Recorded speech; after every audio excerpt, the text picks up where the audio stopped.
kese ing awake nisa oleh maris karhan kelawan nyereng. Lafat karhan bil fathi kelan den waca fathah karhan wa dhammi lan den waca dhammah kurhan. Lugatani yaiku lugat loro.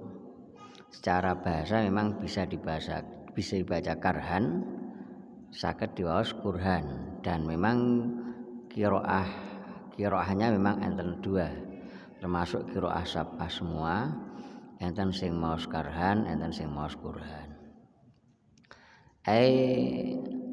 Mukrihinna tegese pira-pira wong kang nyereng ing nisa. Ala dzalika ing atase mengkono-mengkono antarisu.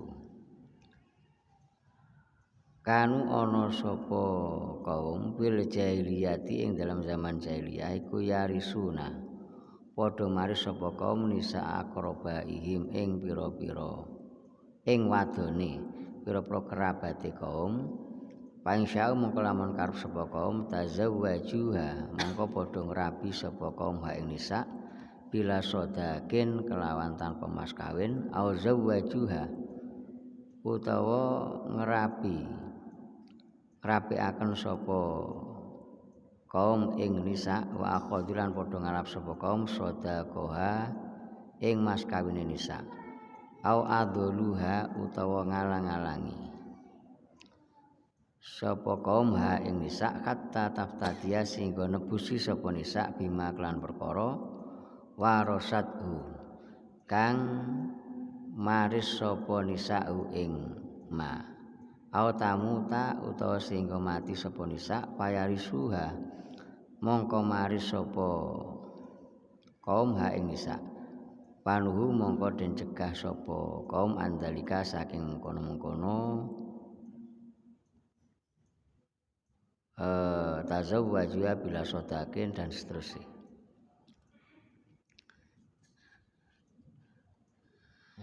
Ya ayyuhalladzina amanu la yakhilul lakum antarisun nisaa karha. Niki awal ayat. Dereng ayatnya dereng sempurna. Wahai orang-orang yang beriman, ya ayyuhalladzina amanu niki berarti ayatnya ayat madaniyah dan ini kan termasuk napa bagian dari surat An-Nisa. Jadi sing dibahas niku kata-kata urusan terkait dengan perempuan. Wahai orang-orang yang beriman, tidak halal bagimu untuk mewaris perempuan dengan memaksa. Mewaris perempuan niki maksudnya ya mewaris diri perempuan itu, bukan mewaris hartanya. Kalau warisan harta kan pun dijelasni kalau wingi bahwa istri meninggal maka suami mendapat bagian sekian, ibnun sekian. Nek teng mriki mboten. Sing diwaris mboten bondone tapi zatiyae wong wedok niku wau. Mesti ngeten. Di zaman jahiliyah dan termasuk di awal-awal Islam niki lek enten tiyang jaler meninggal kemudian punya istri maka kerabatnya berarti saudaranya mayit yang meninggal atau anaknya mayit dari istri yang lain niki bisa mewaris perempuan itu. Bukan mewaris hartanya ya, diri perempuan itu. Prakteknya ngeten nggih. Oleh enten niku wau nggih, tiyang sing meninggal terus gadah bojone iku umpane apik ya. Nah, iki anak kuwalone utawa saudarane mayit iku rebutan ngepek bojo tinggalane. Caranya dengan melemparkan sesuatu, biasanya niku kelambi ke perempuan itu. Sing dhisik melemparkan baju ke perempuan itu berarti dia berhak terhadap perempuan itu. Itu zaman jahiliyah. Ketika sudah dilempar baju, maka yang melempar punya hak terhadap perempuan itu. Dalam hal ini yang melempar baju punya 3 pilihan. Bisa dinikahi dengan tanpa mahar karena mencukupkan mahar dari yang suami yang meninggal itu. Dianggap itu wis mencukupi. Sehingga umpama menikahi tidak perlu mahar. Jadi anak gawan niku iso ngrabi ibu tiri. Dia siapa cepat ya siapa dapat. Jadi yang melempar baju, golek sing melempar iku dulure mayit ya berarti dia sing berhak dhisik. Ini cepet-cepetan. Oleh enek dulure to bapak arep mati kok dadak ibu tiri apik wis sing durus duduk sing arep mati.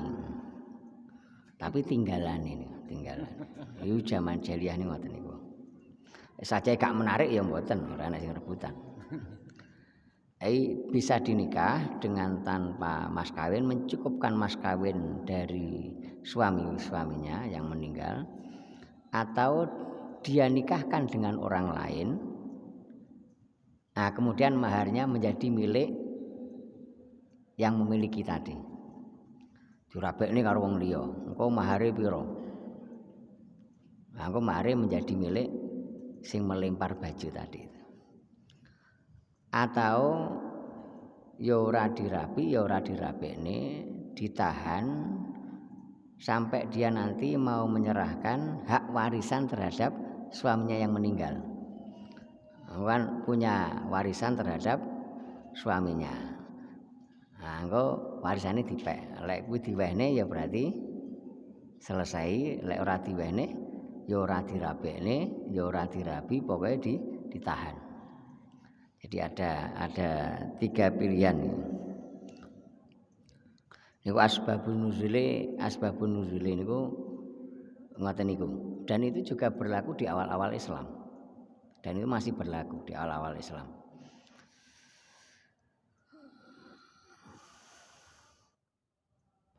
Tapi lek anake kiamak nggih mboten, karepe sing anak tiri. Anakne anak tiri utawa dulure mayit sing meninggal.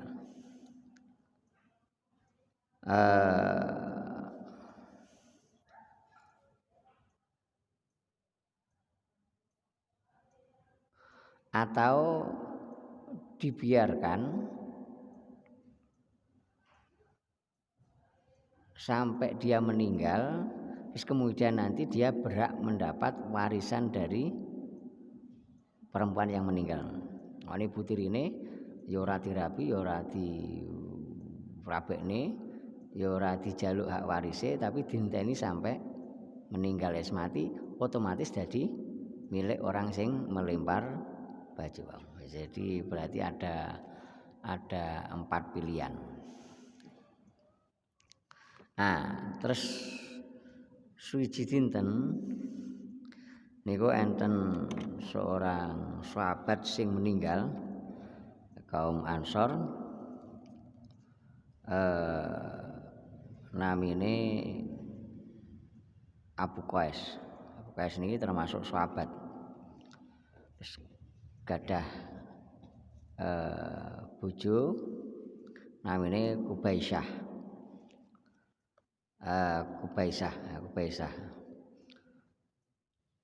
Fala mamata koma ibnun lahu kilais Qais.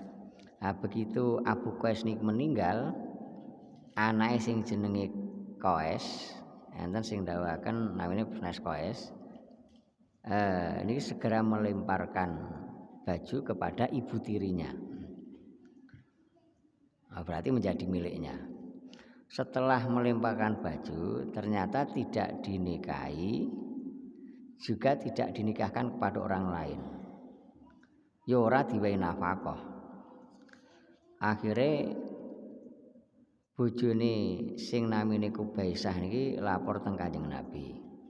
Critakne, ya Rasulullah wahai Rasulullah Aba Qais niku meninggal terus anak tiri kula niku mengambilku dengan melemparkan baju tapi ternyata saya tidak dinikahi, tidak diberi nafkah, juga tidak diberi kebebasan untuk menikah yang lain lagi. Faqala umkusi fi baitika hatta ya'tiya amrullah fika. Wis kowe entenono sik nyang omahmu. Engko ngantek enek wahyu ka Gusti Allah sing turun. Terus akhirnya turun iki ya ayyuhalladzina amanu la yahillu lakum antarisun nisaa karha. Wahai orang-orang beriman, tidak halal lagi bagi kamu untuk mewaris perempuan yang ditinggal mati suaminya dengan cara memaksa seperti itu. Nah, ini karepe ayat niki ini menceritakan artinya bahwa napa niku aturan-aturan Islam sing terkait rumah tangga, pernikahan dan lain sebagainya niku ya melalui proses. Ora langsung tertata seperti teng kitab-kitab fikih niku mboten. Ya awal-awale melalui proses. Asale ngeten iki terus akhire mboten angsal lan sak terusé. Nah, kemudian terus menjadi sebuah ketentuan sing pun sempurna kados sing teng kitab-kitab fikih niku wau. Awale proses-prosesnya. Wala ta'duluhunna litadhabu bi ba'di ma ataitumuhunna illa ayatina bi fahisatin mubayyinah.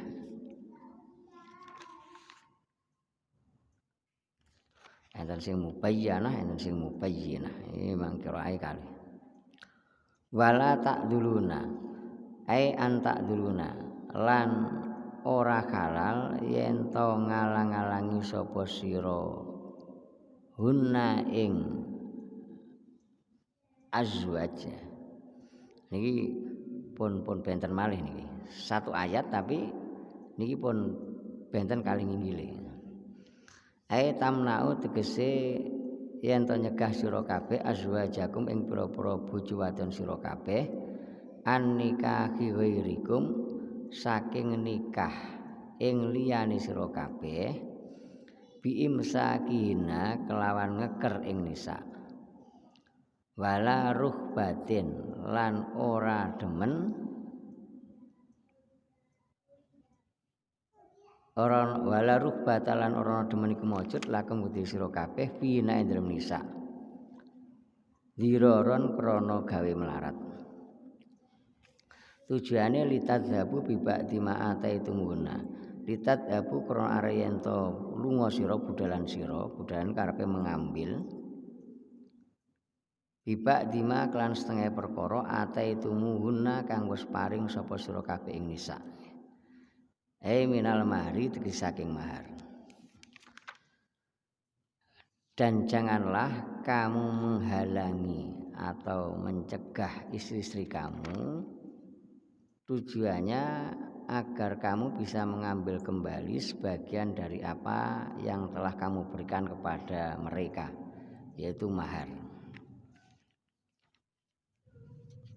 Karepe ngeten. Lek teng Arab niku kan memang mahar kagem tiyang istri memang rata-rata kathah. Lek teng Indonesia kan mboten nggih. Paling seperangkat angkat salat sehingga iman-iman dengan apa yang telah diberikan niku mboten enten. Sing diwehne kadang mahare sandal jepit. Sakniki sing viral mahare minyak goreng. Ini kan. Sehingga ketika setelah niku dalam perkawinan ada sesuatu tidak sampai menyesal dengan apa yang telah diberikan. Mergo sing weri ya mek saiki. Kalau di Arab memang maharnya banyak. Nah, sehingga ketika adalah di tengah perjalanan kemudian napa niku sing lanang setelah mengetahui tabiat si istri atau apa yang lainnya kemudian jadi gak cocok. Nah, setelah itu dia menggantung istrinya, ya ora diwehi nafkah, tapi ya ora apa itu, ya ora difurqah. Jadi dia tidak menyayangi, tidak mencintai, tapi ya tidak mau melepaskan. Tujuannya agar maharnya itu bisa kembali lagi. Ben bojone mau sing wedok wau njaluk tebusan, ben njaluk tebusan. Aku pegatan kok tak wehi demikian. Engko maharmu tak balekne. Nah, itu kalau di Arab dulu biasa terjadi. Ya mergo itu tadi, mahar yang diberikan itu memang banyak. Nah, yang Indonesia kan tidak seperti itu. Kok enggak mungkin ngarep-ngarep apa itu mahar itu kan, dan kecuali kalau memang maharnya banyak seperti di Arab.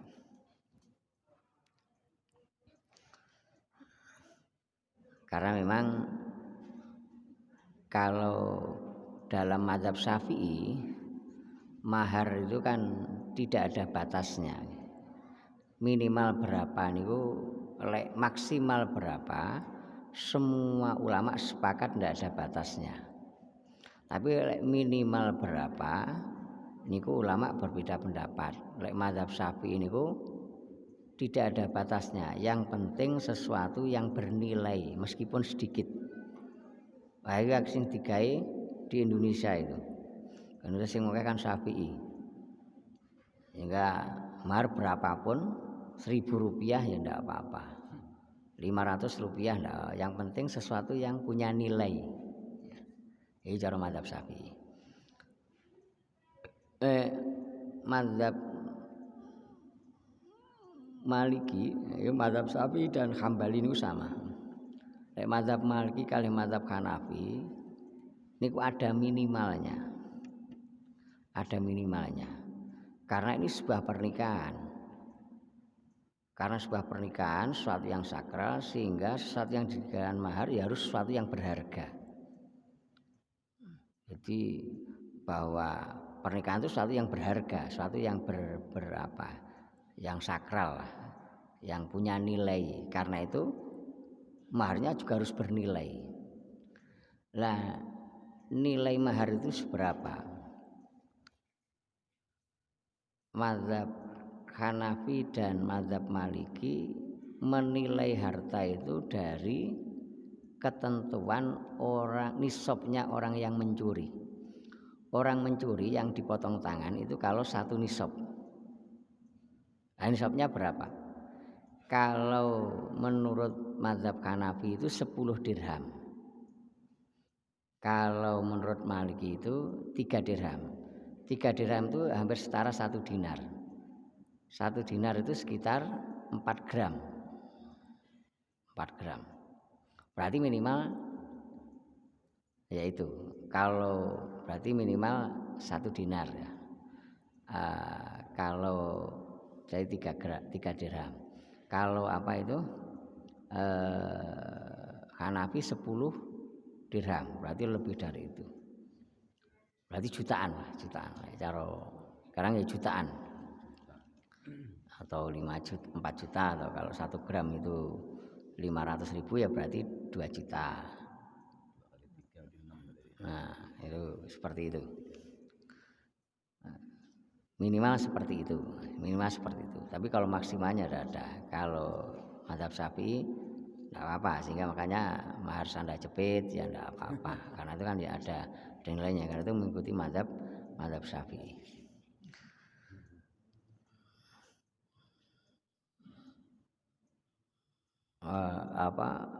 Nabi sendiri kan maharnya juga banyak-banyak. Karena memang tradisinya seperti itu di sana itu. Makanya kemudian ada larangan untuk menggantung perempuan yang menjadi istrinya, digantung dalam arti tidak dikasih sayangi, tidak disayangi, tidak diberi nafkah, tapi juga tidak dilepaskan, tidak dipegat. Tujuannya biar minta cerai dengan membayar tebusan. Artinya biar mas kawinnya dulu itu kembali lagi. Namanya wala ta'duluhunna litadhabu biba'di ma ataitumuhunna, untuk mendapatkan kembali sebagian dari mahar yang dulu pernah diberikan kepada istrinya, maupun jaluk tebusan. Nah, itu tidak diperbolehkan. Jadi menyiksa dan menggantung perempuan seperti itu dilarang dalam syariat. Illa ayatina bifahisatim mubayyinah atau mubayyanah. Illa ayatina yen to nekani sapa nisa bifahisatin kelawan penggawe kang ala mubayyinatin. Anten sing mubayyanatin kang den pertelaken atau mubayyinatin kang pertela. Bifat khil ya iklan den waca fathah ya wa kasrilan kasrai ya. Buyinat tegese den pertelaaken. Au hiya utawi fahisah iku bayyinatun kang pertela apa fahisah. Zinan tegese zina au nususin utawa fure. Falakum mongko iku tetep kudu sira kabeh antadurruhunna, gawe melarat sapa sira ing nisa hatta yaftadina singgo nebu sapa nisa mingkum saing sira kabeh wayah talikna lan khuluk sapa nisa. Nah, kecuali kalau mereka istri-istri kamu melakukan sebuah perkara yang sangat buruk, fahisatin bayyinah.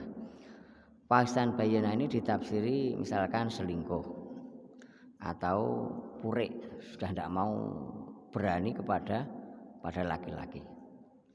Kalau seperti itu boleh menggantung seperti itu agar dia minta cerai dengan tebusan. Ya, itu boleh. Sebagian mengatakan kalau ditafsiri fahisah mubayyinah itu zina, berarti ayat ini sudah dinasakh dengan ayat bahwa kalau terbukti zina ya maka harus diranjam dan lain sebagainya atau didera dan lain sebagainya. Tapi sebagian mengatakan ya maksudnya tidak seperti itu, walaupun seperti itu laki-laki punya hak untuk menggantung seperti itu. Wa asyiruhunna bil ma'ruf wa asyiruna lan mergaulono sapa sira kabeh hunna ing nisa bil ma'ruf iklan bagus. Bil ijmali tegese iklan gawe bagus bil qauli ing dalam ucapan wa nafaqatilan nafaqah wal mabitilan nginepe ya tempat bermalam. Wa asyiruhunna bil ma'ruf, kemudian pergaulilah istri-istri kamu dengan cara yang ma'ruf. Ma'ruf ini lek ngomong ya sing api. Kalau berkata kepada istrinya ya harus dengan ucapan yang baik. Nafkahnya ya harus cukup. Kemudian tempat tinggalnya ya harus yang layak sesuai dengan status istrinya ya, kondisi istrinya. Itu namanya wa asyiruhunna bil ma'ruf. Sama dengan yang walahunna alaina misluma alaikum bil ma'ruf itu ya, yang pilih kok.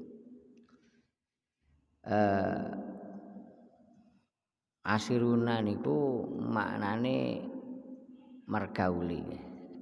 Jadi teng mriki dawuhe niku asyiruhunna bil ma'ruf mboten amiluhunna bil ma'ruf. Lek amiluhunna niku hubungan sing sifatnya itu muamalah. Apik ketika melakukan akad bar niku pun mboten. Makane kalau jual beli ya apik karo pembeli, tapi ya apik pas ketika itu. Setelah itu ya ndak ada tuntutan untuk apik neh. Tapi kalau asyiruna itu bergaul yo apik dalam segala hal. Sing berkaitan kalian rumah tangga. Jadi apik tidak hanya ketika di mukanya saja. Di luar itu juga tetap berbuat baik. Orang ngelek-ngelek, orang ngomongin kekurangan dan lain sebagainya. Itu namanya asyiruna bil ma'ruf. Fa ing karihtumuhunna mongko lamun sengit sapa sira kabeh ing nisa. Fasbiru tegese padha sabar sapa sira kabeh. Fa asa mongko menawa antak rau yen to sengit sapa sira kabeh syai'an ing suwi-wiji wa yaj'al lan dadekaken sapa Allah Gusti Allah fihi ing dalem wa yaj'al lan dadekaken sapa Allah fihi ing dalem syai'an khairan ing bagusan kasiron kang akeh wala allahu lan menawa iku yaj'alun dadekaken sapa Allah bina nisa dalika ing kono khairan kasiro ya yarzuqakum gambari yen to paring rezeki sapa Allah kumisra kabeh minhuna saing nisa waladan ing anak sholihan kang saleh. Ketika kamu tidak suka ya, gak seneng karo istri karena mungkin perangainya yang kurang baik, tapi yang tidak sampai fahisah ya. Maka bersabarlah. Karena bisa jadi kamu tidak suka dengan sesuatu, tetapi Allah punya rencana untuk menjadikan sebuah kebaikan di balik itu semuanya. Maksudnya ayat ini, dalam rumah tangga ketika tidak ada kecocokan, pihak suami utawa istri, suami ora gampang-gampang menceraikan istri. Demikian juga istri tidak gampang-gampang minta dicerai dari suaminya. Tapi karo Gusti Allah itu kon sabar. Sebab bisa jadi itu salah satu proses ujian Allah untuk menjadikan kebaikan-kebaikan di balik itu setelahnya. Wek kesusu kadung dipegat, bano bar getun. Bahasan dirapi wong liya malah ketok luwih apik.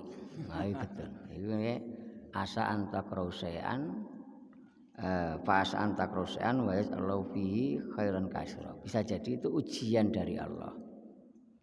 Atau bisa jadi setelah perasaan seperti itu lek iso bertahan, Allah memberi imbalan keturunan sing apik. Ono kan wali-waline Gusti Allah itu mesti bojone rewelan ya. Fa asa antakrosean wa yaj'alallahu fihi khairan katsira. Bisa jadi oleh Allah diangkat derajate malih dadi wali mergo jalur sabar punya istri seperti itu. Bisa jadi nanti setelah itu Allah akan memberikan keturunan sing apik. Karena orang tidak boleh tergesa-gesa mengambil keputusan untuk bercerai. Sebab itu proses dari kebaikan yang Allah akan berikan di kemudian hari. Nah, fa asa antakrau syai'aw wa yaj'alallahu fi khairan katsira. Yang iki diarani ditafsiri diancontone bi ayyarzuqakum minhunna waladan sholihah. Bisa jadi setelah itu kalau iso bertahan Allah akan memberikan keturunan sing apik dari istrinya itu. Wa in aradtum istibdala zaujin. Jadi hanya di kitab-kitab itu diceritakan dari karepe kon sabar lah, urusan rumah tangga gegeran itu semuanya mesti mengalami. Dan tidak hanya kita, Nabi pun juga mengalami problem rumah tangga. Kita membaca sejarah-sejarah Nabi, ya pernah istrinya juga menuntut yang seperti ini. Itu suatu yang biasa. Dan itu diantara proses Allah menjadikan kebaikan di balik itu. Nah, di kitab itu ceritakan asyakir wasobir fil jannah, orang yang bersyukur dan orang yang sabar sama-sama masuk surga. Dan diceritakan ada seorang laki-laki yang penampilannya buruk sementara istrinya sangat cantik. Jadi the beauty and the best ya. Jadi si buruk dan si cantik. Setiap bertemu dengan istrinya, sang laki-laki ini selalu tersenyum. Aku seneng bojone ayu. Tapi yang istrinya setiap ketemu suaminya ya ngempet. Mereka suaminya tidak seperti yang diharapkan oleh sang istri. Mereka dirabekne karo wong tuane. Tapi dia tetap bertahan. Setelah bertahun-tahun si istri mengatakan, insya Allah kita berdua nanti berada di surga. Kata suaminya, kenapa bisa begitu? Ya kamu, karena kamu selalu bersyukur mendapat istri seperti saya, dan saya bisa bersabar mendapat suami seperti kamu. Bukankah orang yang sabar nanti akan masuk surga, orang yang bersyukur juga akan masuk surga. Jadi saya masuk surga dari jalur sabar, panjenengan itu masuk surga dari jalur syukur. Artinya apapun yang terjadi dalam rumah tangga itu ya bisa mengantarkan seorang masuk surga. Pas apik ya kudu syukur, jalure ya berarti kudu syukur. Pas gak cocok ya jalure kudu sabar. Itu fa'asa antakrahu syai'a wa yaj'alallahu fi khairan katsira. Wa in aradtum istibdala zaujin makana zauj. Wa in aradtum lan lamun ngarepaken sapa sira kabeh istibdala zaujin ing amrih ganti bojo wadon makana zaujin ing dalam dadi gantine bojo wadon kang pertama ya. Akhadat sing ngalap sapa wong ing zaujin badala kelan dadi gantine zaujin yang makana zaujin iku bi antol laktumu gambar yen to nolak sapa sira kabeh ing zaujin sing makana zaujin waqat ataitum wa ataitum ikhdahunna kintoron waqat ataitum lan kalih teman-teman wis awes sapa sira kabeh ikhdahunna ing salah suwijine zaujat zaujat si propro bojo wadon kintoron ing bondo kang akeh malan teksi bondo kasiron kang akeh sedekon krana dadi mas kawin namanya kintoron. Kintoron ini diartikan pokoknya bondo sing akeh. Dulu itu orang-orang Arab dulu kan belum ada bank dan lain sebagainya. Jadi kalau menyimpan uang, menyimpan harta itu kalau uangnya sedikit biasanya dari kantong-kantong yang terbuat dari kulit. Kalau uangnya tidak banyak biasanya dari kantong kulit kelinci atau kulit yang binatang-binatang yang kecil. Kalau agak banyak ya dari kulit kambing. Kalau yang banyak, nah itu dari kulit sapi atau kerbau itu. Nah, kantong yang dari kulit sapi atau kerbau untuk menyimpan uang yang banyak itu namanya kintoron. Kintoron. Jadi diarani kintoron itu berarti uangnya sudah miliatan. Jadi kalau untuk mewadahi uang dinar itu mesti ribuan. Kalau 1000 dinar itu kan sudah miliatan, ribuan. Namanya kintoron. Tapi maksudnya di sini pokoknya harta yang banyak lah, Fala ta'khudhu mongko aja ngalap sapa sira kabeh minhu saking kintoron saean ing siji-siji. Atakhudunahu apa to ngalap sapa sira kabeh hu ing kintoron buhtanan kelawan ngani ngoyo dzulman tegese kelan zalim wa isman lan kan dosa mubinan kang pertelo bayinan siang pertelo wa nasbu ma tena sope buhtanan wa isman iku al khaling sedadi kal wal istifhamu uta istifham kulit taubihi krana meleh-melehaken wal ingkaran krana ingkar wal ingkari lan krana are ingkar sfina itu apa nih wa kaifa karepe wal istifham iku li taubih wal ingkar fi wa kaifa ta'khuduna ing dalem dawuh wa kaifa ta'khuduna wa kaifa lan khali kaya apa ta'khuduna ngalap sapa sira kabeh ing kintaron bi ayi wajin dengan berbagai cara kanthi dine dalan waqat afdalan teman-teman wis tumeka iki karepe ngumpuli ya. Wasolat sing temeka sapa bakti setengah sira kabeh ila baktin maring setengah kang weneh. Bil jimai kelawan jima al muqarriri kang netepaken apa jima lil mahri maring mahar.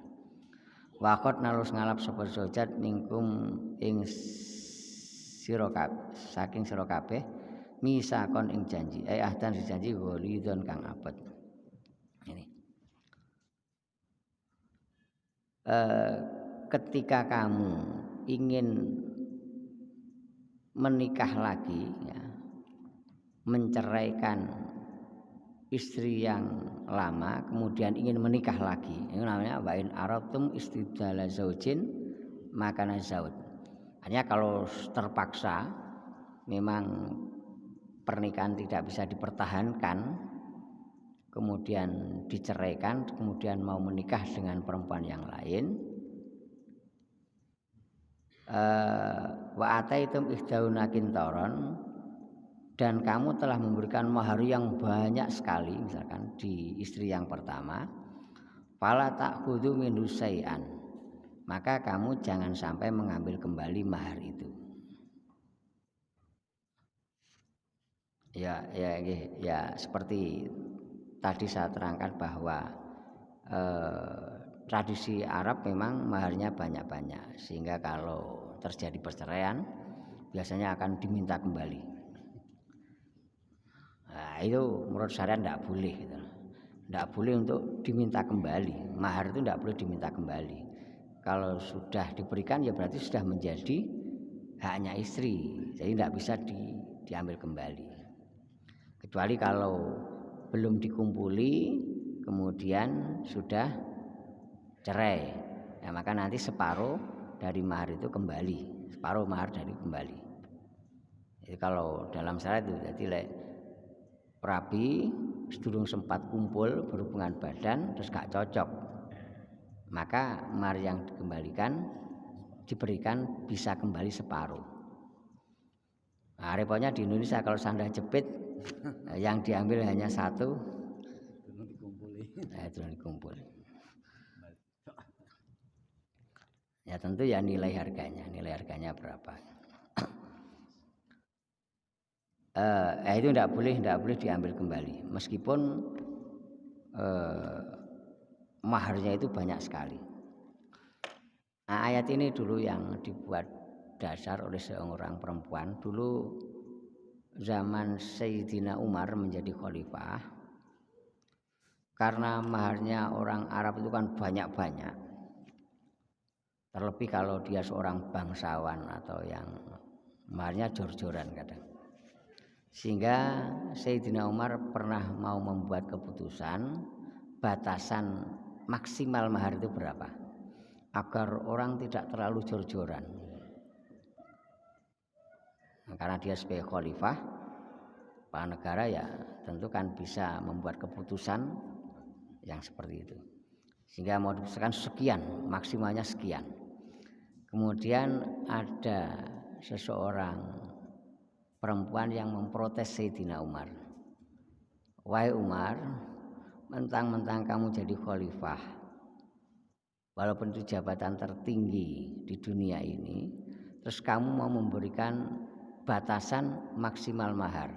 Padahal Allah Zat yang Maha Kuasa, yang di atas kamu saja tidak membatasi mahar.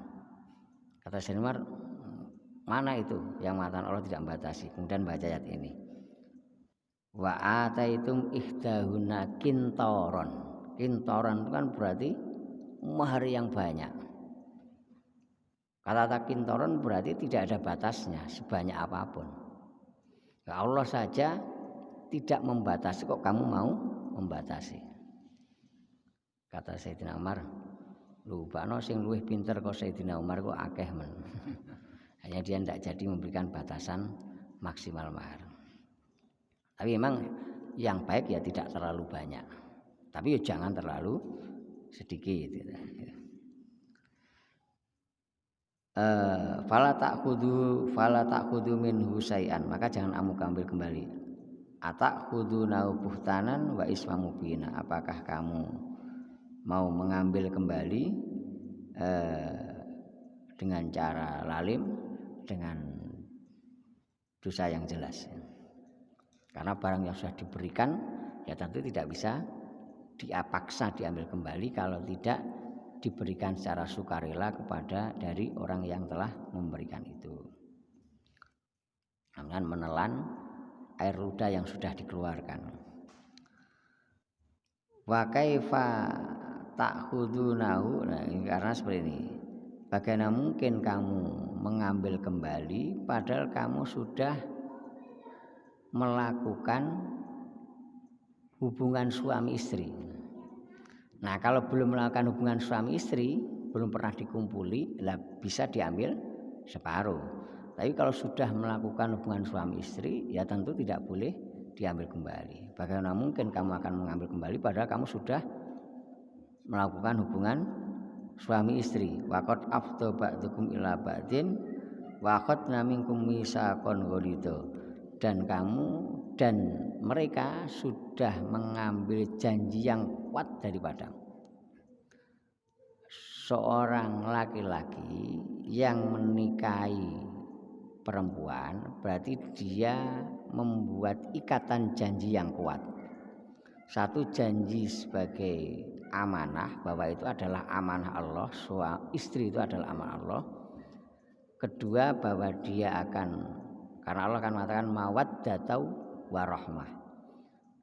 Kalau dikatakan mawaddah warahmah dalam sebuah pernikahan, itu tujuannya adalah tercipta mawaddah warahmah. Berarti ada ikatan untuk mawaddah, kemudian juga ada ikatan untuk rahmah. Nyenengi, kemudian rahmah itu di atas seneng. Jadi welas.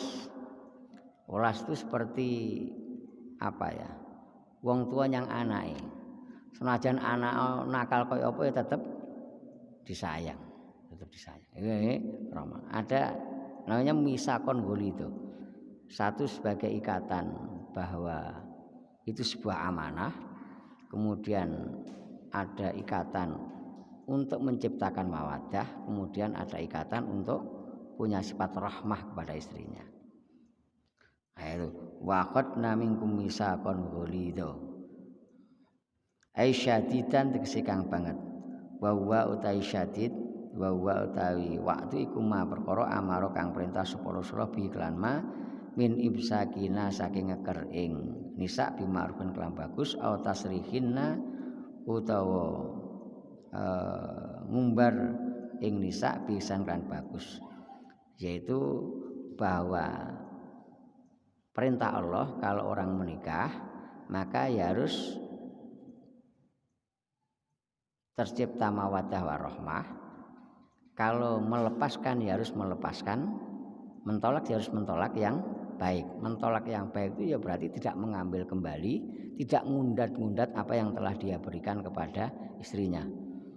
Tahu tuh kok ini, ya itu namanya tidak tasrihinna bi ihsan. Oke, dan kurang lebih ada akhir kalam. Assalamualaikum warahmatullahi wabarakatuh.